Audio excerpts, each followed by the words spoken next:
હમણાં મેં એક સુંદર વિધાન વાંચ્યું કે દરેક પેરેન્ટને એક એવા પેરેન્ટની જરૂર પડે છે જ્યાં એ પોતાના સંતાનોની ફરિયાદ કરી શકે. પોતાના બાળકો જિદ્દી છે, માનતા નથી, સાંભળતા નથી કે પછી પોતાનું ધાર્યું જ કરે છે, એવી ફરિયાદો કોઈને કરી શકવી એ દરેક પેરેન્ટ માટે લક્ઝરી છે. સંતાનની ફરિયાદો કરવાથી સંતાન નથી બદલાતું, પણ મા-બાપ ઘણા હળવા થઈ જાય છે. દરેક પેરેન્ટને એક પેરેન્ટની જરૂર પડે છે જે એમને સાંત્વના આપી શકે. કોઈ એવા વડીલ, મિત્ર કે અન્ય પેરેન્ટ્સ જે એમને હૈયાધારણા આપી શકે કે આ બધું તો નોર્મલ છે. આવું તો અમારા ઘરમાંય થાય છે. અને જે પેરેન્ટ્સ ભાગ્યશાળી હોય એમને તો એવું પણ સાંભળવા મળશે કે બાળપણમાં તમે પણ આવું જ બિહેવ કરતા.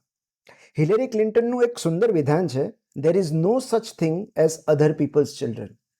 અન્યના બાળકો જેવું કશું હોતું જ નથી. પેરેન્ટિંગના પડકારો લગભગ બધાના સરખા જ હોય છે. અને પેરેન્ટિંગમાં ક્યારેય સમસ્યાઓ નથી હોતી, માત્ર પડકારો હોય છે. અને દરેક પેરેન્ટને કોઈ એવી વ્યક્તિની જરૂર પડે છે જે આ પડકારોને નોર્મલાઇઝ કરી શકે. આવું તો થાય અથવા આમ થવું નોર્મલ છે, બસ એટલું સાંભળીને પેરેન્ટને હાશકારો થાય છે.